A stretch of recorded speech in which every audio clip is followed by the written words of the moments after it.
Thomas there.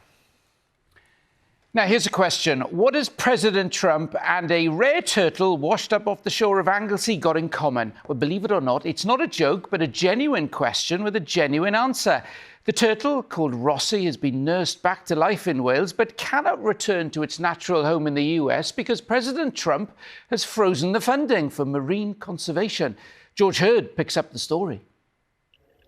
This is Rossi, a Kemp's Ridley turtle who's thousands of miles away from their native home off the southern coast of America. The turtle washed ashore at Rosneigr on Anglesey at the end of 2023 and has been here ever since, cared for at the Anglesey Sea Zoo. We've got a change in the weather patterns, a lot more of these very violent storms much earlier in the season. And turtles being carried in the Gulf Stream, this nice, warm current, and then they'll get hit by a wall of cold water, usually coming down, from the North Sea, and they go into a coma. We're getting these cold-stranded turtles turning up on the beaches that appear to be dead, but they're not dead, and with the right techniques, which we've developed here, very, very gradual techniques of reviving them by 1 degree a day, then you can actually get these turtles to the stage of recovery where they can be re-released. After more than a year of tender, loving care here at the zoo, Rossi is now well enough to go home, and home is the Gulf of Mexico, or as Donald Trump would have us call it, the Gulf of America. And that's where the problems begin, because with a new regime in the White House, plans to repatriate Rossi have been set adrift. One of the first things President Trump did when he got back in office was to sign an executive order banning federal agencies from spending on overseas aid projects. And for conservation body, the US Fish and Wildlife Service, that meant pausing funding for marine turtle conservation, including work to get Rossi home from Wales. All these organisations who were supporting us, all these people who were in these roles under, federal funding in the US, these roles have either disappeared or they're on hold. And so for Rossi, we've started the paperwork process. We're waiting on the paperwork process, and that has all completely stalled because of this process. Billionaire Elon Musk has also targeted the Wildlife Service for cuts in his role in charge of government efficiency. The service's former head under President Joe Biden says the impact is being felt globally, including here in Wales. Some of the international work involves so little money, in the big scheme of things, small grants with enormous impact. So what would your message be to the people back here in Wales dealing with Rossi? Don't give up.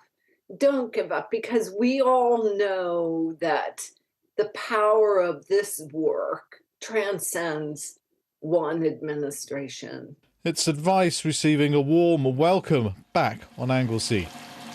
We have the option possibly of working through Mexico, which is something that we could do in the future and for future turtles, but that would be a shame because we've got these great relationships now with these wonderful sort of whole conservation programs for the species in Texas and people that we've been working with. So Rossi will get repatriated, but it's just very frustrating that that process was well underway and now we've had this huge setback. It's clear it's a matter of when, not if, Rossi will get back home. Until then, the turtle will be kept safe and sound here on Anglesey. Poor old Rossi. And finally, did you spot this last night? The large glowing spiral that appeared in the sky above Wales and other parts of the UK is thought to have been caused by a SpaceX rocket launch in the US. The cloud-like shape, visible for several minutes before fading, is believed to have been caused by leftover fuel released by the rocket in space. Right, let's get the weather. Sabrina is here. And did you spot it, Sabrina? Hi, Nick. I didn't, but I know some of our weather watchers did. Now, it's thought to have happened where we've had sunlight hitting that frozen rocket fuel, reflecting it, and that's why it's thought that we had that glow in the sky, the spiral. Now, back down on planet Earth, does look changeable. We do have warmer conditions tomorrow, then cooling down thereafter, and it will be dry for most of us until the time we get to Thursday. Speaking of dry, it's been a drier than average month. As you've probably noticed, Aberdaron, we've only just seen 5 millimetres of rainfall. Not much rainfall in the forecast either through the end of the month.